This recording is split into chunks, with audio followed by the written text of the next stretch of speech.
साल 2014 के बाद से कांग्रेस अपने राजनीतिक इतिहास में लगातार कमजोर स्थिति में है। वहीं दूसरी तरफ विपक्षी पार्टी बीजेपी अपने सबसे मजबूत दौर से गुजर रही है। इसलिए बीजेपी ने बीते दिनों लोकसभा चुनाव में ऐतिहासिक जीत हासिल की थी और देश के अधिकतर राज्यों में बीजेपी सत्ता में आई। लेकिन खुद को साबित करने और जनता के दिलों में जगह बनाने के उद्देश्य से कांग्रेस ने भारत जोड़ो यात्रा की शुरुआत की। और फिर क्या था, मैं अकेला ही चला था जानिबे मंजिल, मगर लोग साथ आते गए और कारवां बनता गया। ऐसे ही कुछ हुआ राहुल गांधी के साथ। भारत जोड़ो यात्रा की शुरुआत कांग्रेस के नेता राहुल गांधी ने शुरू की, पर धीरे धीरे लोग इस यात्रा में शामिल होते गए। आम से लेकर खास तक हर कोई ये यात्रा में जुड़ता चला गया। हाल ही में इस यात्रा में राहुल गांधी के साथ एएस दुल्लत ने भी हिस्सा लिया था, जिसके बाद बीजेपी में खलबली मच गई। तो कौन है एएस दुल्लत, आइए जानते हैं। पहले पूर्व रॉ प्रमुख अमरजीत सिंह दुल्लत का जन्म दिसंबर 1940 में पंजाब के सियालकोट में हुआ था। एएस दुल्लत 1965 में आईपीएस और फिर 1969 में इंटेलिजेंस ब्यूरो में शामिल हुए, जहां उन्होंने लगभग 30 वर्षों तक सेवा दी। आईबी में उन्होंने 1990 के दशक के उथल-पुथल के दौरान कश्मीर इकाई का नेतृत्व किया। इसके बाद रॉ में शामिल होकर उन्होंने एजेंसी के प्रमुख के रूप में भूमिका निभाई। यहां उन्होंने अटल बिहारी वाजपेयी सरकार में रॉ प्रमुख के रूप में 1999 से लेकर 2000 तक कार्य किया। इसके बाद सेवा नेतृत्व होने के बाद उन्होंने वाजपेयी कार्यकाल में ही पीएमओ में जनवरी 2000 से मई 2004 तक काम किया। यहाँ उनका काम कश्मीर में केंद्र सरकार की शांति पहल की निगरानी, प्रबंध और निर्देशन करना था। वहीं अब दूसरी तरफ भारत जोड़ो यात्रा के दौरान राहुल गांधी से इनकी मुलाकात को लेकर बीजेपी में खलबली मची हुई है।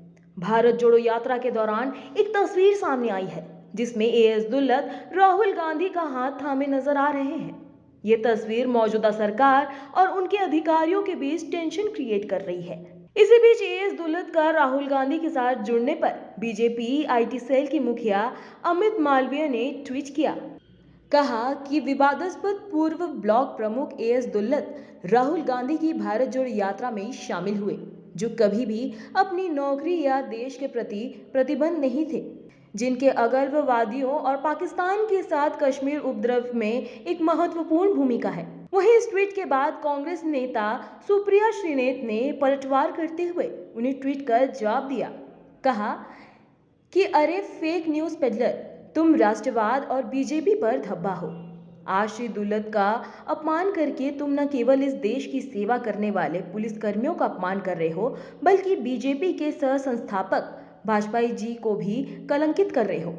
उन्होंने दुल्लत को राष्ट्र सुरक्षा की कई महत्वपूर्ण भूमिका में नियुक्त किया है। जिस दुल्लत को पूर्व प्रधानमंत्री अटल बिहारी वाजपेयी इतना विश्वास करते थे, जिन्होंने दुल्लत को रिटायरमेंट के बाद भी अपना सलाहकार बनाया, आज उन पर भाजपा आईटी सेल के मुखिया पाकिस्तान परास्त होने का आरोप लगा रही है। ऐसे में दुल्लत जैसे लोगों को देश की सुरक्षा के लिए खुफिया एजेंसियों में पूर्व की सरकारों में अपनी अहम भूमिका निभाई है।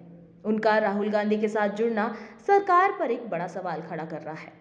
जहां एक तरफ एएस दुल्लत के भारत जोड़ो यात्रा में राहुल गांधी के साथ जुड़ने को लेकर बीजेपी में खलबली मची हुई है, वहीं दूसरी तरफ संजय गांधी और मेनका गांधी के बेटे वरुण गांधी, जो कभी बीजेपी का चेहरा हुआ करते थे, अब उनके भी सुर बदल गए हैं। उनके निशाने पर आजकल प्रधानमंत्री नरेंद्र मोदी रह रहे हैं। वरुण गांधी ने एक जनसभा के दौरान क्या कुछ कहा, देखिए इस वीडियो में। हमारे देश की राजनीति हमारे देश को जोड़ने की राजनीति होनी चाहिए, ना कि गृह युद्ध पैदा करने की राजनीति। आज जो लोग केवल धर्म के और जाति के नाम पे वोट ले रहे हैं, उनसे हम ये प्रश्न तो पूछें कि रोजगार, शिक्षा, चिकित्सा, हमको राजनीति नहीं करनी है जो लोगों को दबाए। हमको राजनीति करनी है जो लोगों को उठाए। ताकत वो नहीं होती जो लोगों को दबाने के लिए इस्तेमाल की जाती है। ताकत वो होती है जो लोगों को उठाने के लिए इस्तेमाल होती है। अब ये देखने वाली बात होगी कि देश की तमाम राजनीतिक पार्टियां साल 2024 चुनाव को लेकर कमर कस रही है और एक दूसरे पर हमला कर रही है। अब कांग्रेस को इस भारत जोड़ो यात्रा से लाभ मिलता है या पुनः सत्ताहीन हो रही है? आपकी क्या राय है? कमेंट बॉक्स पर जरूर बताइए और जुड़े रहिए सूत्रकार समाचार के साथ।